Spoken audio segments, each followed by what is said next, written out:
Aeons ago, brothers from outer space, under the spiritual guidance of the masters of wisdom, the creators of the universe, came to Earth and settled in the core of the planet.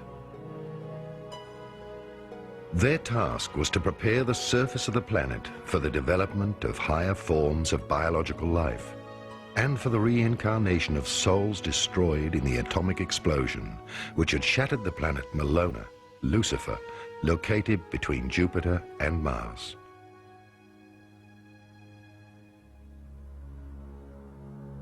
These higher super-light bodies, completed humans, knew the divine hierarchy's mysteries of creation. They were aware of the planet's inner logos, whose consciousness gave birth to unique soul groups, each able to incarnate at different times.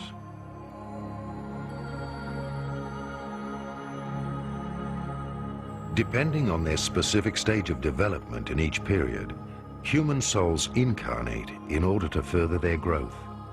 They choose very specific life experiences through thousands of incarnations until they reach completion as human beings. In the beginning, our brothers from outer space built cities in the center of the earth. Agharta, the Garden of Eden, was created, and many collaborators of the Galactic Confederation came voluntarily to Earth. All colors and races of humanoids contributed their genetic material, as well as their plant and animal species, to this biological genesis.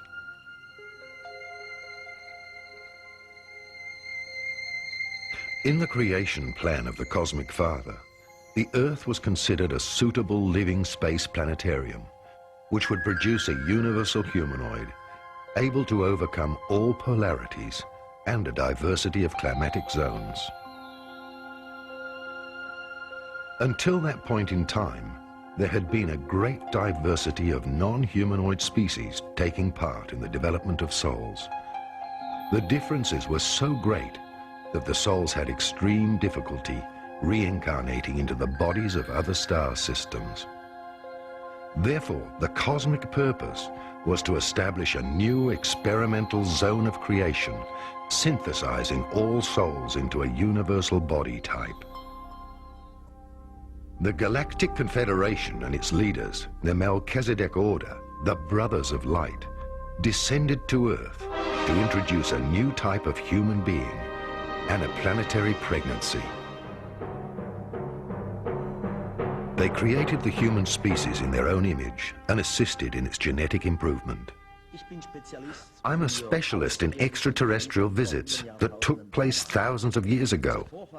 Our ancestors did not understand these visitors. They thought there were some gods. They did try to copy the technology of the heavenly creatures. Of course, not correctly, not the function of the technique. A Stone Age man who sees a car, for example, cannot reproduce a car. But he can draw it. He can carve it into rock. He can carve it into hide. All went well according to plan until the downfall of the angels. The reincarnating animal-like humans were improved through direct genetic intervention and in a short time span developed suitable bodies. The bodies of these creations became perfect in such a short time that souls from Melona, Lucifer, Venus and Mars, who in past times had already gone through cycles of incarnation and creation, were now able to reincarnate on Earth in order to attain completion.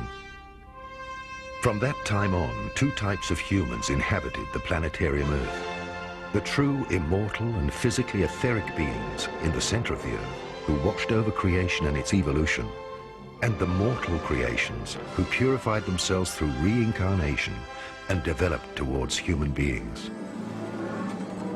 In accordance with the plan, human beings brought forward civilizations which rose and fell. Different soul groups gathered their experiences in these civilizations.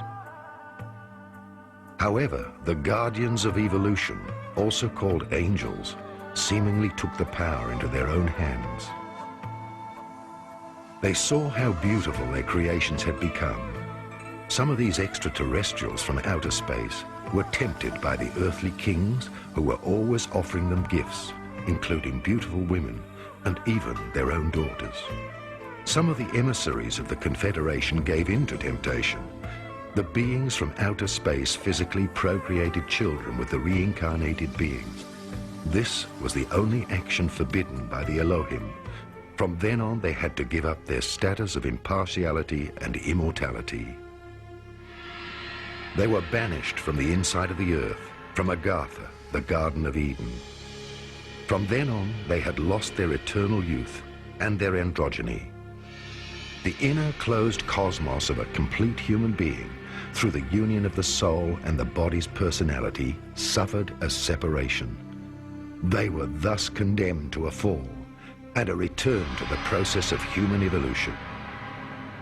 There is a time when the old female Indians tell in the Sanskrit texts that 3 of their Indian cities have circulated around the earth, and the 3 cities are described in detail. The one belongs to God X, the other to God Y, the third to God Z.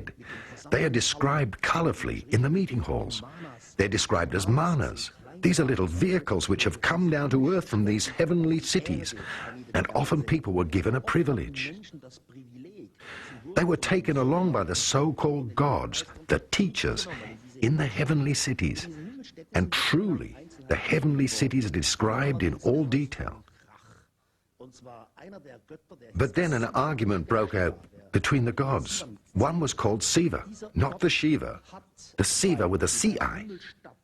This Siva had, because some so-called evil spirits had settled in one of the heavenly cities, destroyed it, and he did it with a devastating beam. It is described how the city fell to the ground, fell into the Earth's atmosphere, and finally in rubble onto the Earth. And it looked as though splinters of a meteor had fallen to Earth. Initially, the fallen gods lived for a few thousand years, but after Atlantis, to mere hundreds of years. For example, Methuselah reached 960 years of age. Yet the demigods had one consolation. They had paranormal abilities far more advanced than those of ordinary mortals.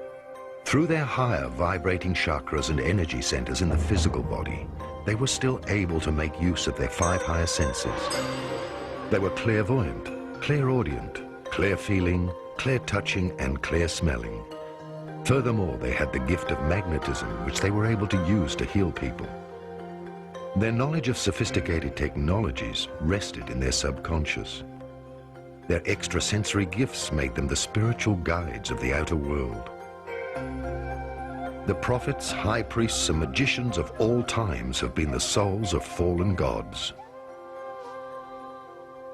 Yet all this was part of the Creator's plan, and these souls have made a voluntary sacrifice for the maturing humankind in order to provide it with a light on its path to becoming human and to the Godly Father.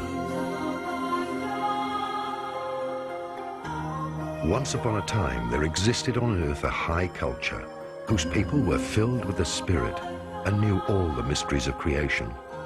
These secrets of creation were revealed to them because they lived in harmony with the laws.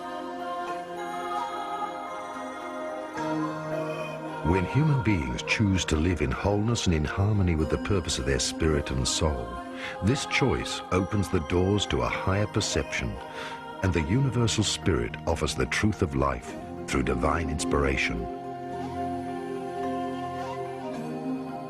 The result is global enlightenment, and civilization develops. In Atlantis lived the 4th root race, which had reached the pinnacle of its development. Its divinely inspired scientists had acquired the secrets of universal energy. At that time, scientists and divinely inspired masters worked together